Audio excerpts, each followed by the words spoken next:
Esta semana, juntem-se a mim durante a minha jornada para revelar um dos maiores mistérios do mundo antigo, a morte do Rei Tut. No momento em que a múmia dele foi descoberta, houve boatos de um crime. Depois, raios-x mostraram detalhes reveladores de um possível ataque. E agora, novas evidências apontando para outra causa da morte. Qual é a verdadeira história por trás do trágico destino do Rei Tut? Para descobrir, iremos entrar na tumba onde a múmia dele ainda dorme. Posso tentar? Que é este? Eu testarei as armas que ele levou para dentro de seu túmulo. E com a ajuda da ciência moderna, eu provarei os boatos sobre a morte dele de uma vez por todas. Estou em busca da verdade e irei a extremos para isso.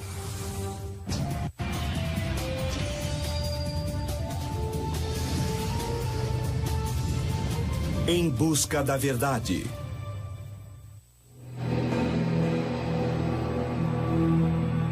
Esta é a máscara mortuária do faraó Tutankhamon. É uma peça de arte incrível feita por alguém de muito talento, 11 quilos de ouro maciço, coberto com pedras preciosas e minerais.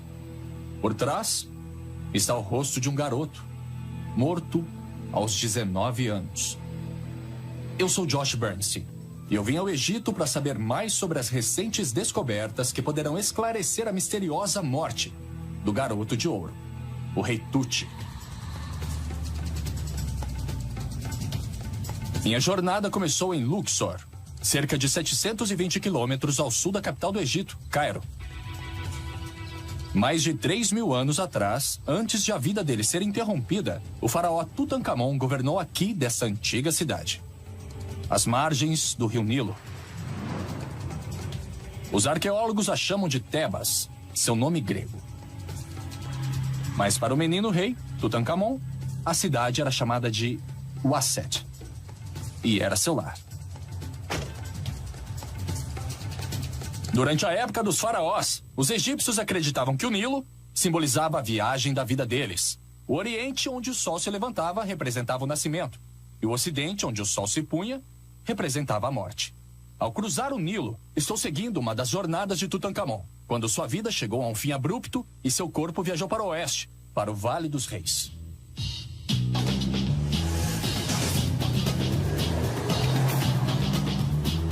A trilha de pistas para dentro da misteriosa morte de Tut começa aqui.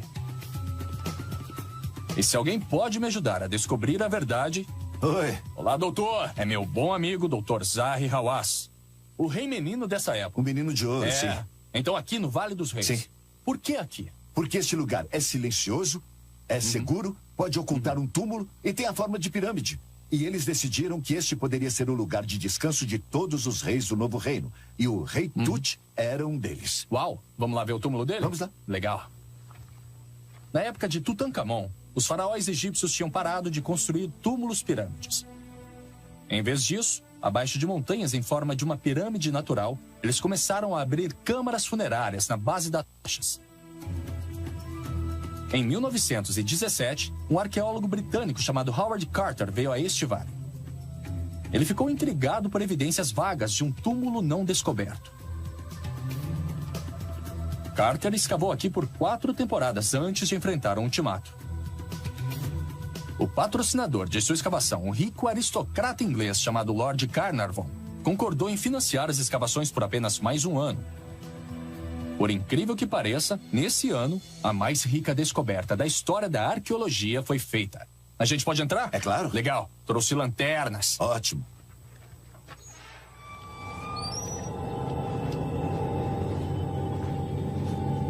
No dia 26 de novembro de 1922, Carter e Carnarvon desceram juntos esses mesmos degraus pela primeira vez.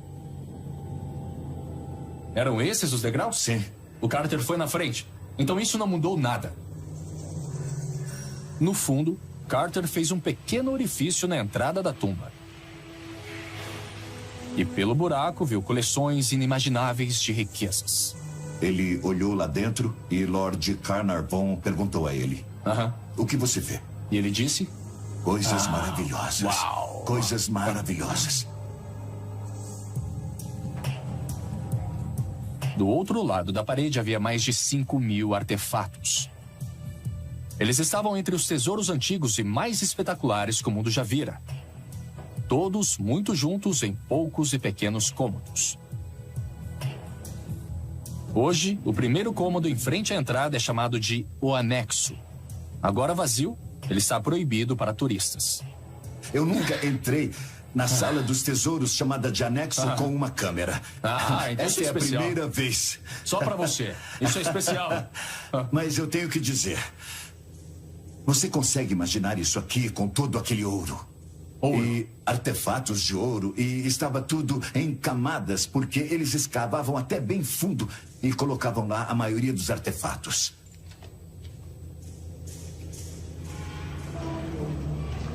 Ao lado da câmara mortuária, outro pequeno salão que ainda contém as relíquias da época dos faraós.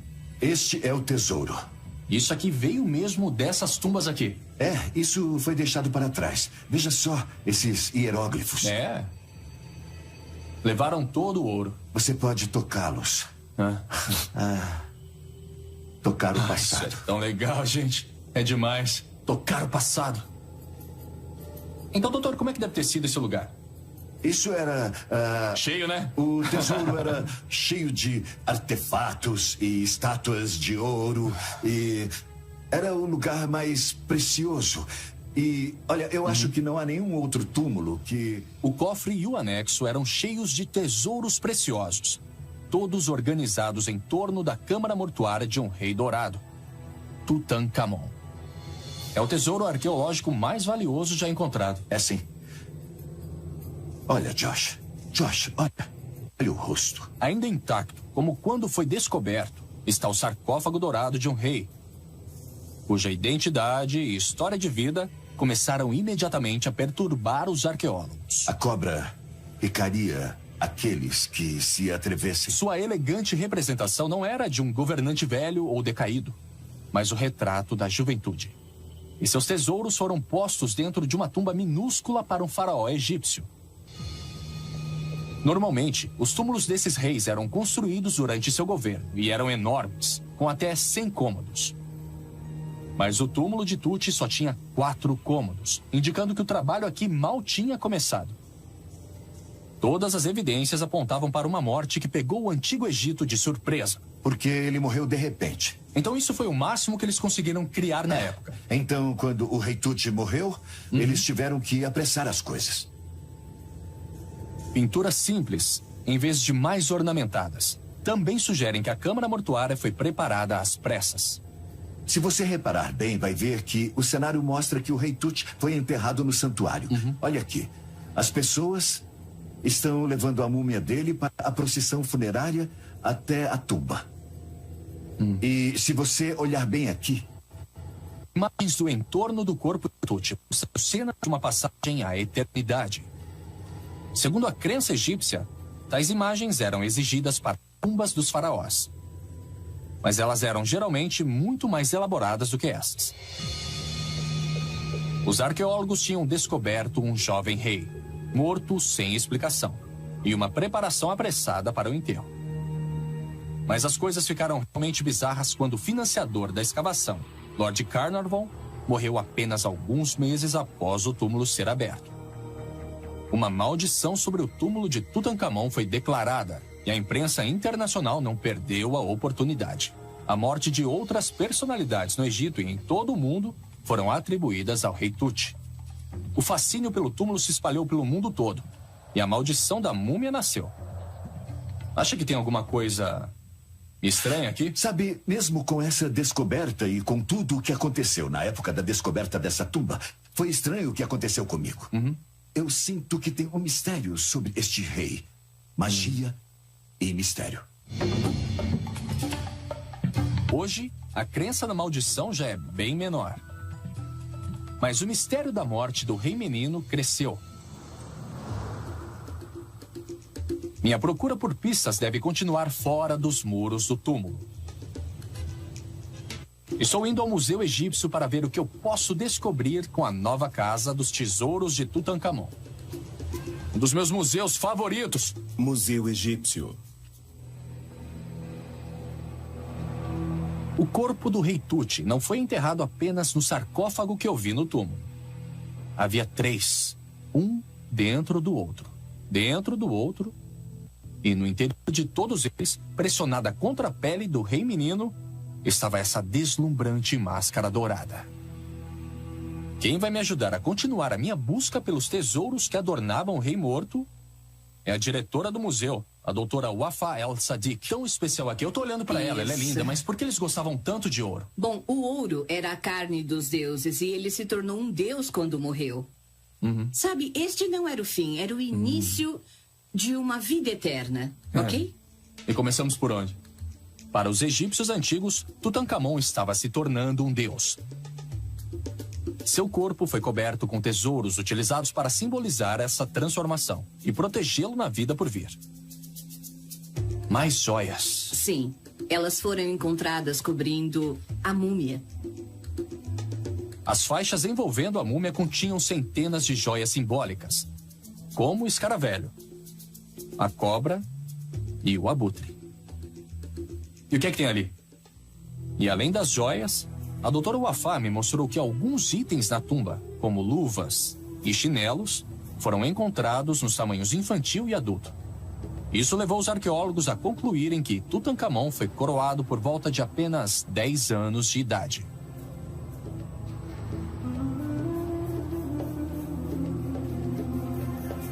À medida que governava, o rei criança crescia e se tornava um jovem adulto, que governou a mais avançada civilização na Terra, a partir deste trono. Este é o famoso trono de Tutankhamon. E ali nós o vemos sentado em outro trono e sua esposa o perfumando. Detalhes íntimos da vida do menino surgiram a partir do conteúdo do túmulo, como seu casamento com uma irmã ou meia-irmã, e que nenhum de seus 2 filhos sobreviveu após o nascimento.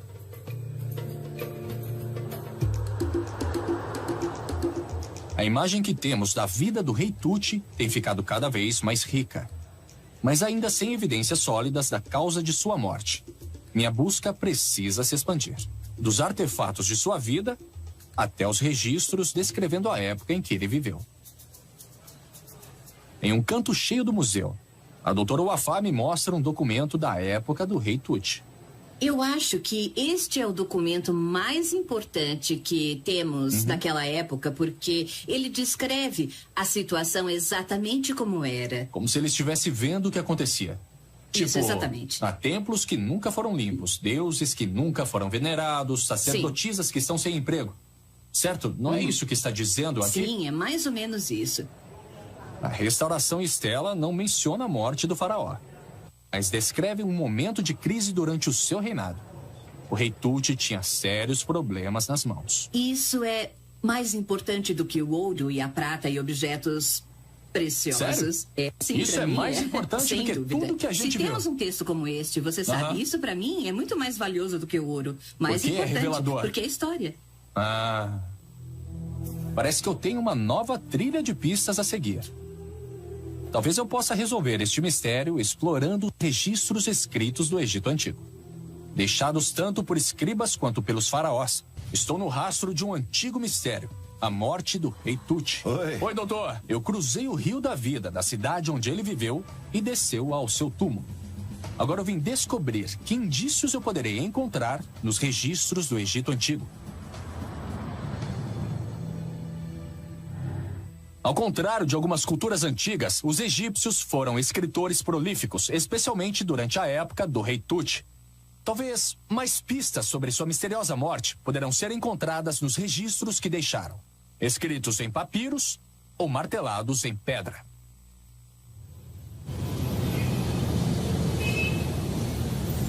Minha boa amiga, a doutora Salima Ikram, é especialista em língua e escrita egípcia. Ela concordou em me dar um curso intensivo sobre como os antigos egípcios registravam a história dos faraós, como Tut. Bom te ver. Bom te ver. Você chegou bem? Cheguei. Olha pra cá. Beleza. Aqui dentro, nos arredores do Cairo... Não tá muito deteriorado, né? Salima começa a comunicação egípcia 101. Nossa, eu queria ter um escritório aqui. Uma lição que começa com papiro. Então isso aqui é papiro? É isso. Papiro do Chipre. Essa sempre foi a única planta usada. Essa foi a única planta usada até cerca de 1000 depois de Cristo. Primeiro, cortamos o caule. Okay. Há mais de 2000 anos antes do rei Tut, os egípcios cortavam essas plantas e embebiam as fatias na água. Você deixa de molho. Elas ficam de molho por uns 2 dias, mais ou menos. E elas ficam encharcadas e dessa cor. Elas ficam flexíveis assim. O próximo passo? Manda!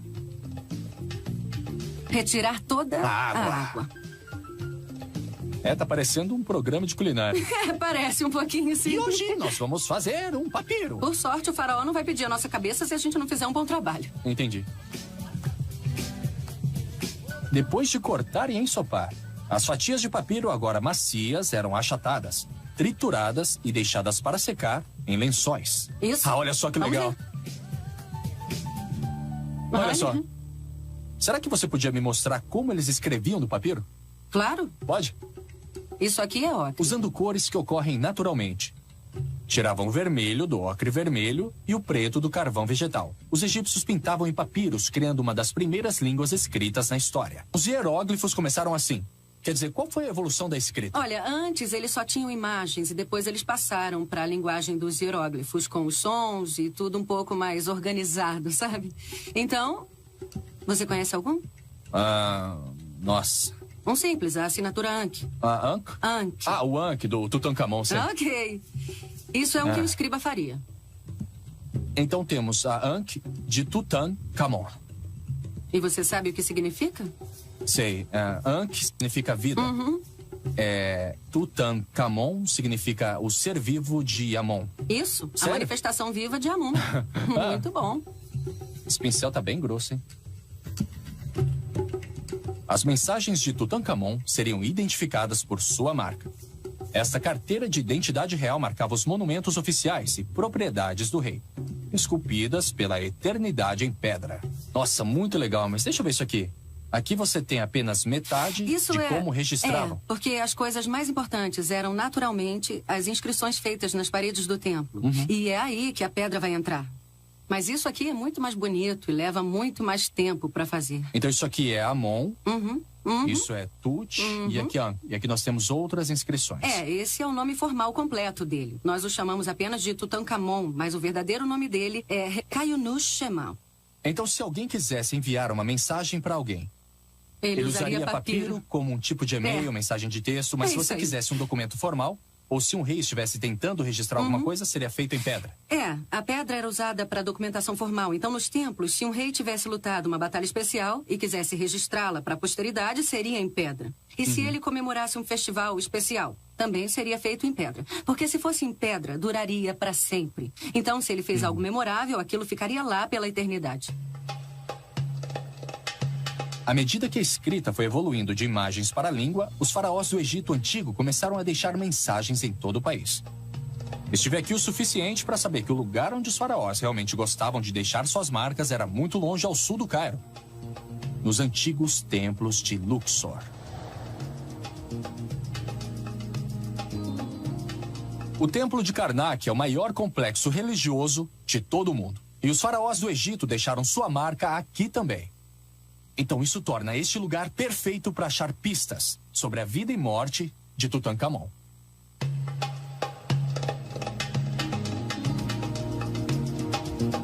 Eu vim em busca da marca do rei Tut.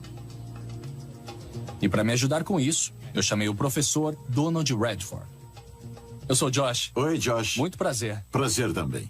Então você escolheu esse local por quê? Sim, para apresentar Tutankhamon a você, por aqui. Uma estátua de Tutankhamon, embora danificada, continua aqui. Prova mais do que clara de que o rei menino deixou sua marca aqui em Karnak. Mas parece que o nome do faraó foi apagado. Podemos encontrar marcas de Tut aqui? Não, não podemos. E essa ausência, na verdade, é estranha. Onde quer que ele seja encontrado, sua marca foi apagada. Sério? Sério. Sumiu. Sumiu. Ele foi amaldiçoado, foi abandonado. Suas lembranças foram amaldiçoadas porque ele foi corrompido pela heresia Amarna. Essa história eu conheço, a Revolução Amarna. Pessoas cultuando a deusa Atena. Em 2004, eu visitei as ruínas de uma cidade chamada Amarna. Nossa, obrigado, hein? Valeu. No interior de uma das tumbas, eu vi evidências de uma revolução religiosa. que depois eu soube ter tido um grande impacto sobre Tutankhamon. Tudo girava em torno dessa imagem, um deus chamado Aton, ou disco solar. O antecessor de Tutankhamon, o faraó Akhenaten, o criou. Ele forçou os egípcios a adorarem este único deus e fechou os templos de todos os outros. Muitas pessoas resistiram e o país entrou em crise.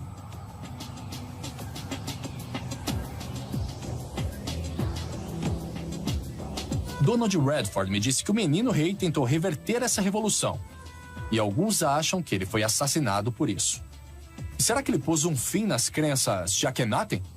Em seu terceiro ano, provavelmente, aconselhado por seus mentores, ele começou imediatamente um programa de reabertura dos templos mais antigos, os templos dos deuses. Então deixa eu entender isso.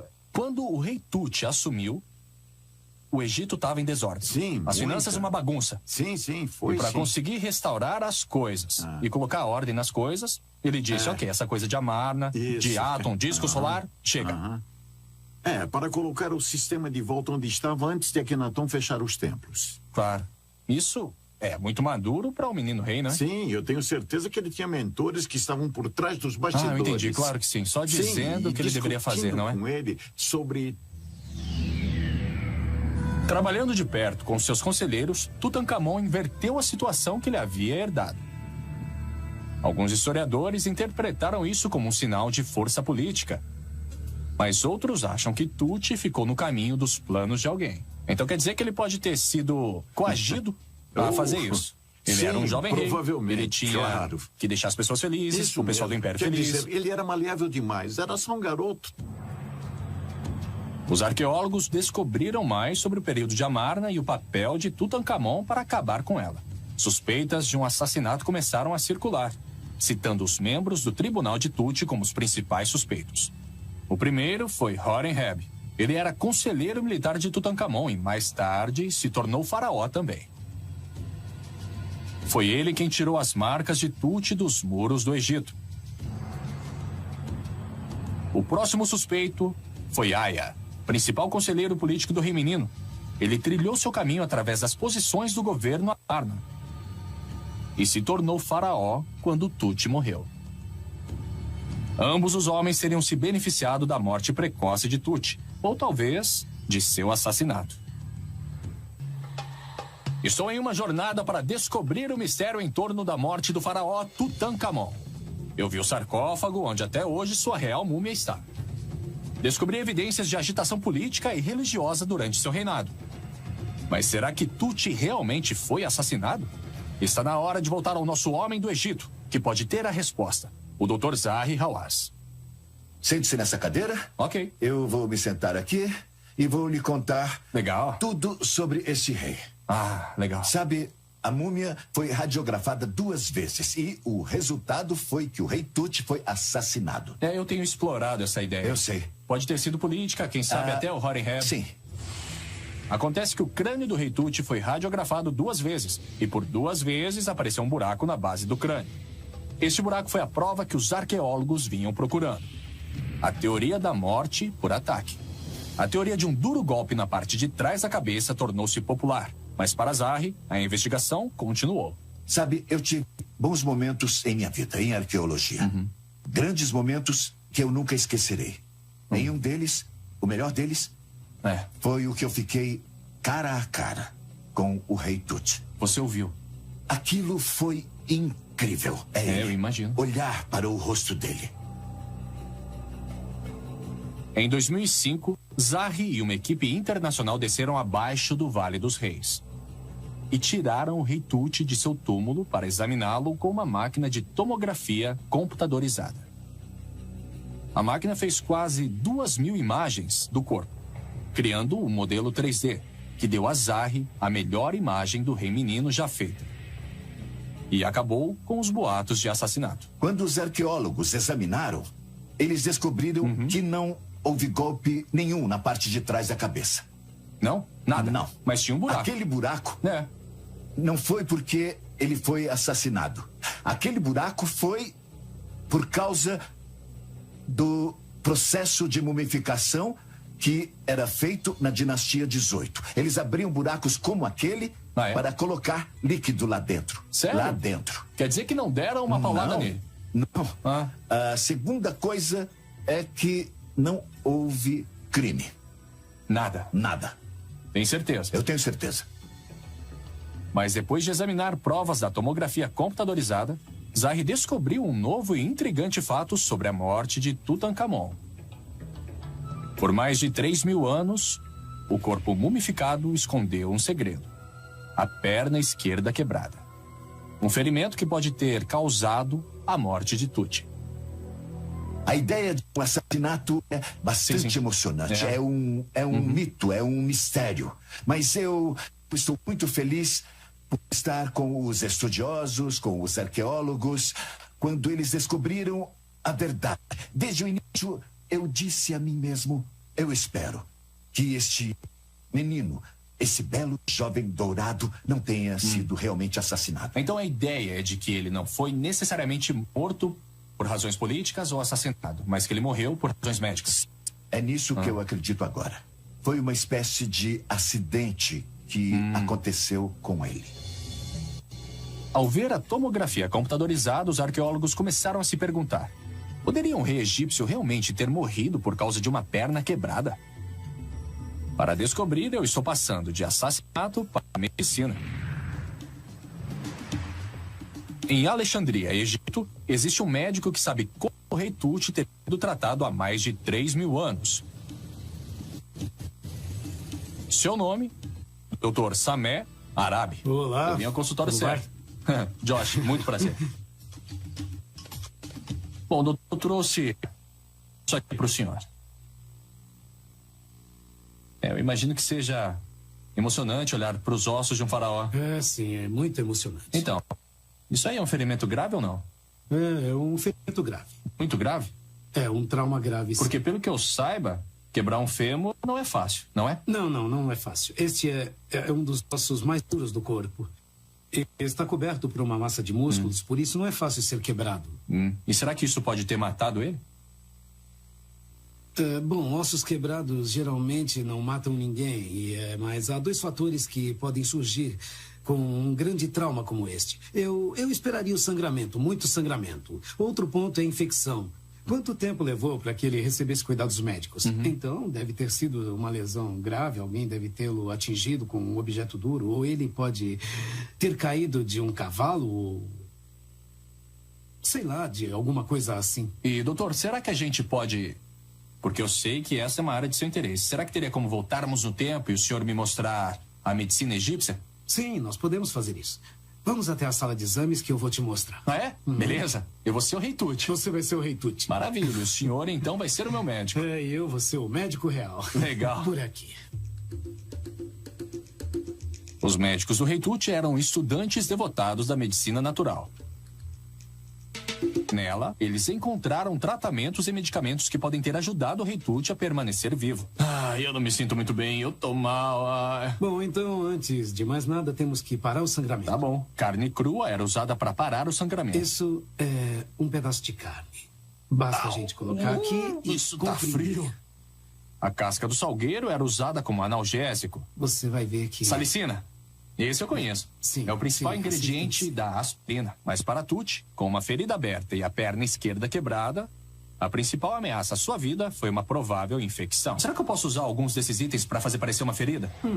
Tá, me 2 segundos. Quando ensinamos cuidados médicos na minha escola de sobrevivência, nós sempre ajudamos os alunos a visualizarem os tipos de lesões que eles realmente veriam, desenhando-as no lugar onde elas estariam. Tá vendo? Parece pior do que apenas fingir.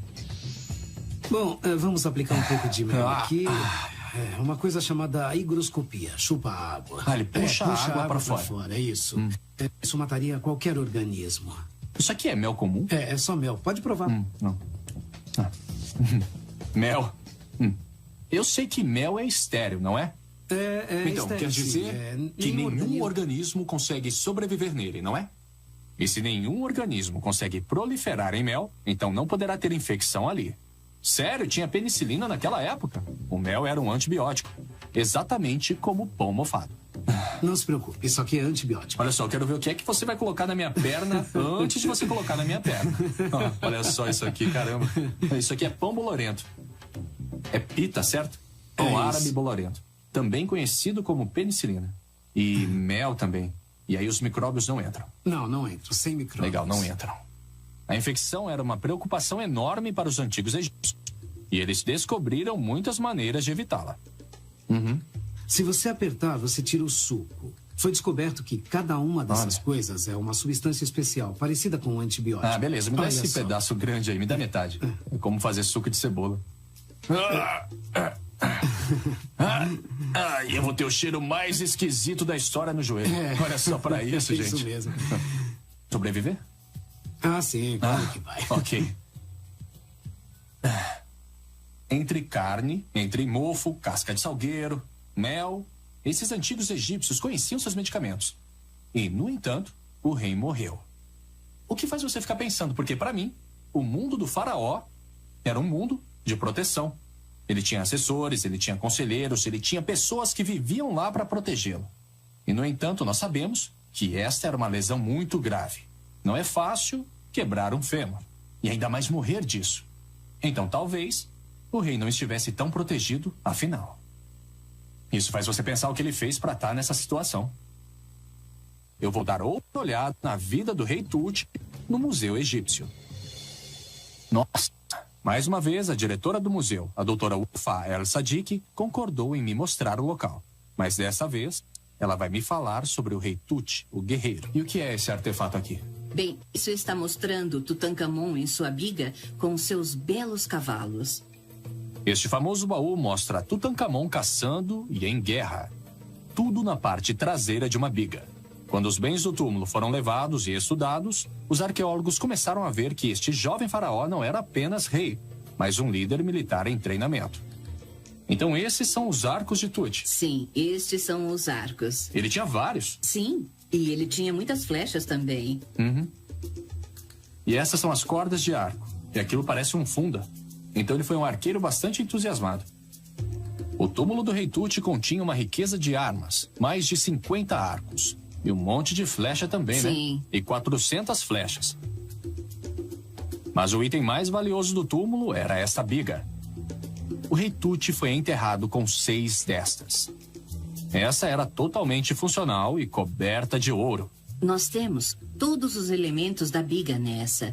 Então nós podemos supor Que ela foi ele usada. realmente andava nisso. Sim, E tinha que ter 2 cavalos puxando. sim, Quer ele fosse realizar uma cerimônia ou usar o seu arco, ou ambos. exatamente, sim. Uau. Sim.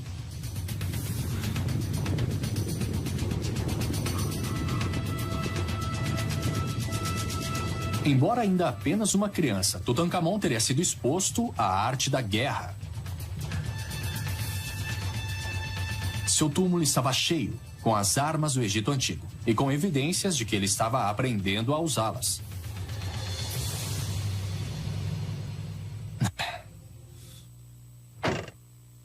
Como faraó, Tutankhamon era o comandante do exército egípcio. Talvez a sua formação militar ou suas experiências no campo de batalha tenham dado à sua vida um fim precoce. No mesmo deserto onde o rei Tut teria tido seu treinamento, eu vim conhecer o historiador militar e especialista em armas, Mike Lodes. Oi, tudo bem? Olá, muito prazer, viu? Olha, eu explorei o museu e os artefatos encontrados no túmulo. Mas o que eu realmente quero entender é como era usá-los. O que se esperava que o faraó soubesse fazer com todas essas armas? Bom, o faraó tinha que se provar valoroso na guerra e na caça. Eram atividades de um status elevado. E ele tinha que ser o faraó de direito, então ele tinha que ter o talento. E ele tinha que ser habilidoso. Então ele foi treinado desde a infância. Com certeza. Ok. Treinado desde a infância, dos 7 anos em diante. As armas encontradas na tumba do rei Tut não estavam ali só por estar. O rei Tut pode ter sido ferido treinando para ser um guerreiro. Então o Mike está me levando para conhecer seu arsenal, começando com o simples. Eu acho que uma das coisas mais surpreendentes sobre o tesouro de Tut, o tesouro de Tut, ele é famoso, é o símbolo dos tesouros do mundo. E nesse tesouro há varas simples. Mas elas eram armas na guerra e podiam ser usadas como um porrete. Mas principalmente eram armas de caça. Ele deve ter sido treinado para bater animais pequenos com isso. Isso, eu acho que sim. Não importava se ele já era moço e mesmo sendo um príncipe, jogar um pedaço de pau e bater com ele é divertido. Vamos nos divertir? Vamos sim. Está pronto? Tô. Não é assim. É assim. É improvável que Tutankhamon tenha se ferido aprendendo como jogar um pedaço de pau. Mas com prática, ele pode ter ficado mais forte e preciso.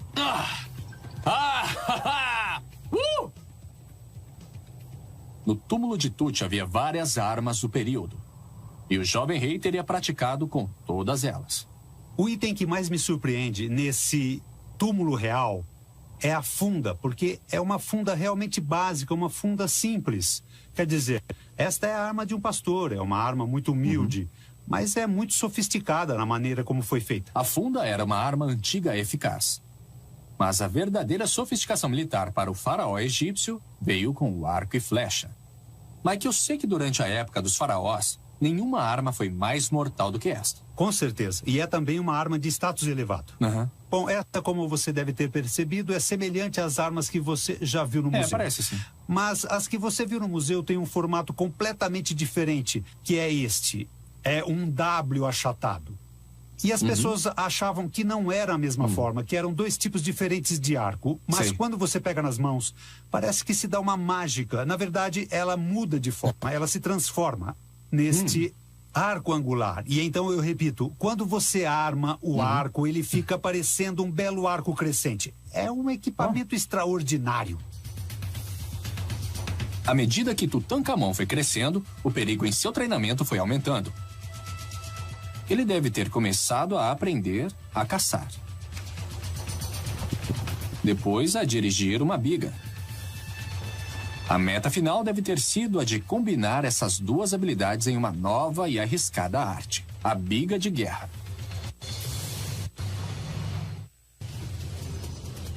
Estou na trilha da morte do rei Tut. Acabei descobrindo que, à medida que ele crescia, seu treinamento também ficava cada vez mais perigoso, com o uso dos tanques de guerra do Egito Antigo.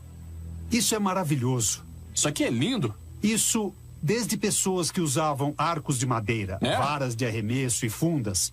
150 anos antes de Tut, eles tinham isso. Agora eles estão sob uma nova liderança. É uma arma do terror. Nesse caso, você tem alguém dirigindo a biga. E a pessoa de alto status, o faraó. Obrigado, hein? Atirando. Atirando. Posso tentar? Flexione os joelhos para absorver os solavancos.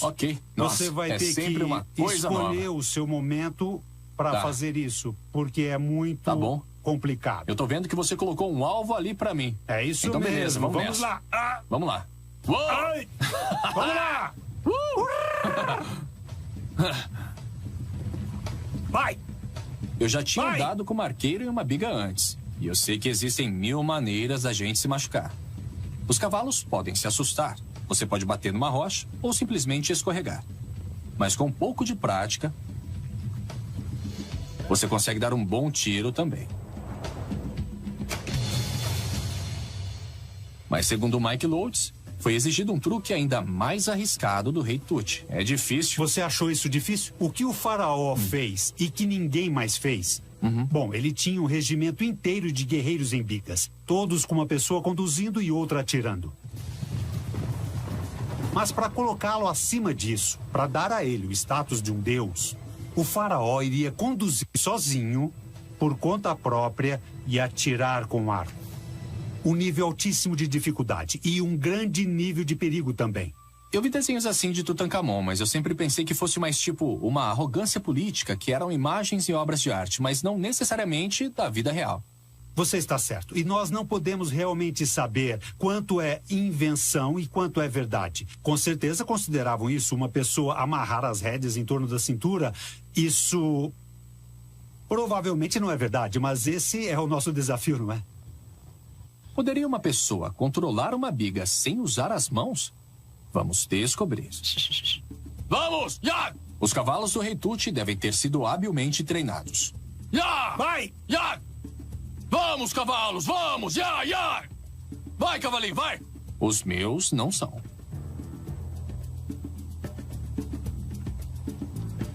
Ya! Mas eles acabaram pegando o jeito. Ya! Vai, cavalo, vai!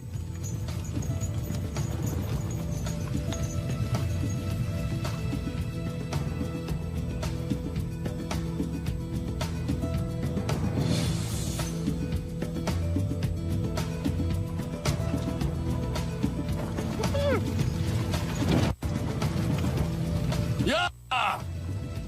Ya! Vamos! Ya! Ya! Parece possível controlar a biga com as rédeas nas mãos ou ao redor da cintura. E aí, Josh, como foi? Foi bem difícil. Eu acho que você foi muito bem, foi incrível. Mas foi arriscado para mim e deve ter sido arriscado para Tucci. Tá, e se ele foi arrastado e depois atropelado? Só precisaria de um pequeno solavanco. Ou, de repente, os cavalos se assustam com alguma coisa. Principalmente quando tenta atirar.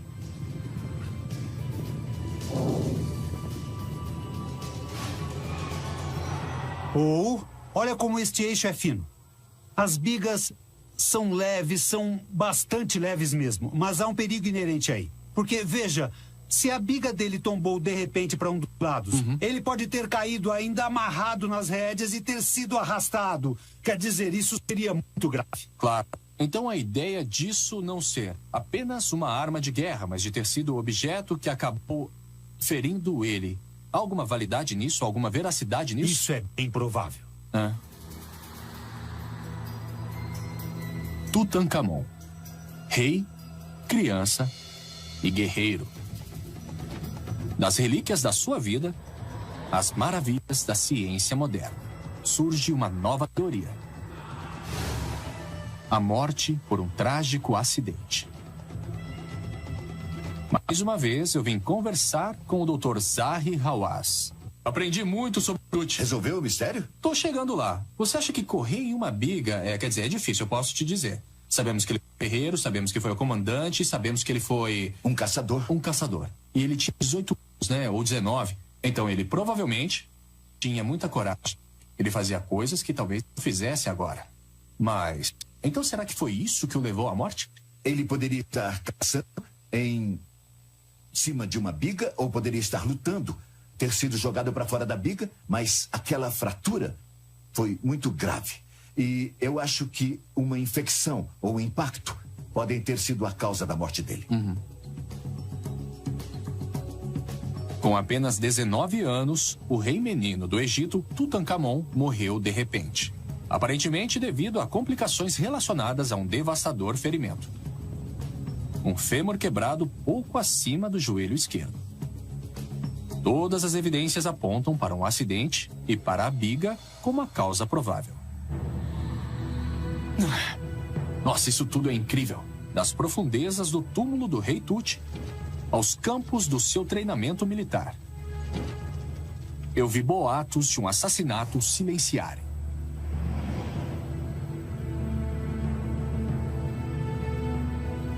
E um mistério finalmente é resolvido.